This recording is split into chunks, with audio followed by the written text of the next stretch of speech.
Good morning, everybody. Welcome to Rhyme of the Times for week ending 22nd of June 2024.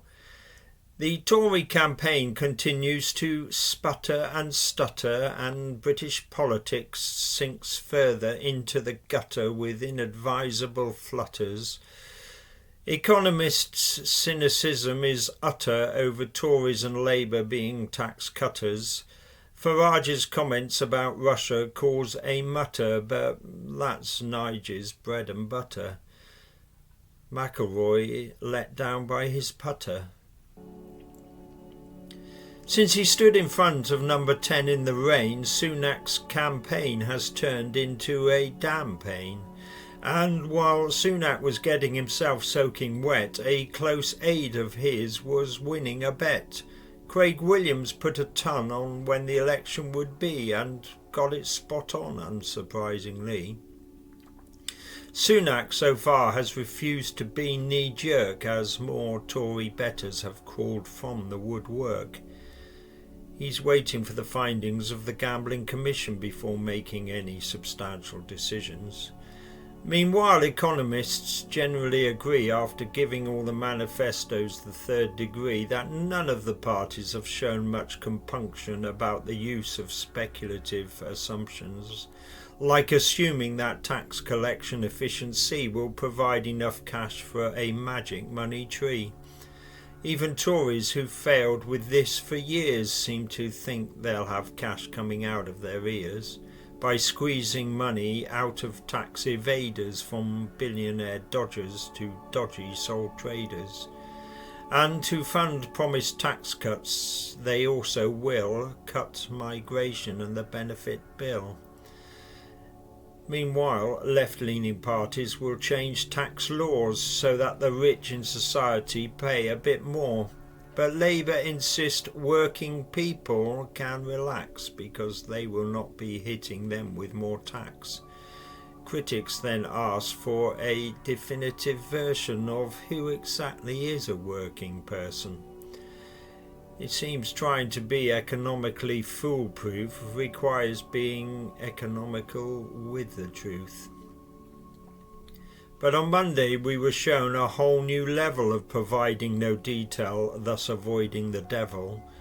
A fantasy world of blue sky thinking, so bright it had everybody blinking. And as blinking reform keep the Tory vote shrinking, Conservative hearts just keep on sinking. Farage and Tice, the new political double act in Merthyr Tydfil, launched their election contract. They called it a contract as some sort of disguise, 'cause in their view manifestos are just full of lies.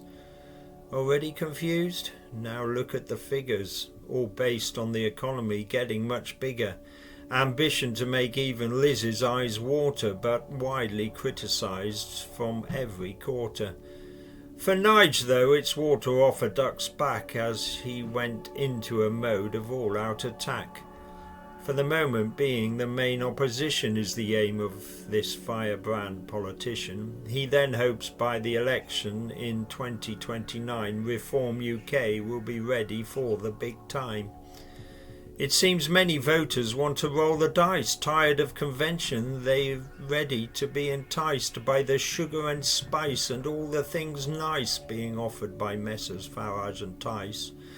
Farage makes things happen, makes life less drab, something positive which the voters can grab. But maybe his voice and words will grate when he starts to spout views that aren't so great. Like Friday's interview with the BBC when he seemed to back Putin's foreign policy. Like a late Friday night bar stool bore, he proudly claimed to have predicted the Ukraine war, saying that the illegal Russian invasion was due to EU and NATO provocation. The expansion eastward of these organisations had given Putin some sort of justification. Meanwhile, over the weekend, Zelensky said his piece in Switzerland at a World Summit for Peace. Most in attendance want Ukraine's nightmare to cease, and on Sunday a concluding declaration was released. approved by over 100 signees, but sadly not by the Russians or Chinese. The Russians had refused to even attend. They have a different view on how the war should end. But with Ukrainian soldiers still playing a blinder, the Kremlin coward had a timely reminder that his soldiers are seemingly starting to find a preference for the white flag instead of the grinder. Is that why Moscow was starting to murmur noises of peace talks instead of mass murder? But then Putin, the irascible, cowardly man, spent the week throwing his toys out of his pram. His toys being missiles thrown at Ukraine to destroy human life, to kill and to maim. The Kremlin coward ain't one to live and let live, bombing the whole country as far west as Lviv. On Thursday, Donald Sutherland died at 88 after a life of performing to celebrate. The Canadian, in a career lasting 6 decades, brought gravitas and presence to each part he played. From the Dirty Dozen to the Hunger Games, when it came to big parts, he was always in the frame. No major awards, but that's hardly a stain on the legacy of one of Hollywood's greatest names. Finally to sport and the US Golf Open.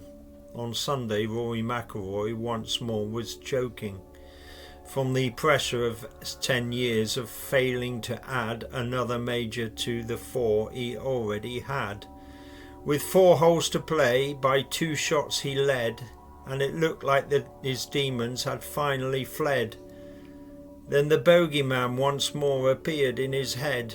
3 bogeys meant DeChambeau was the winner instead. And from Pinehurst Rory sped, with not a word said.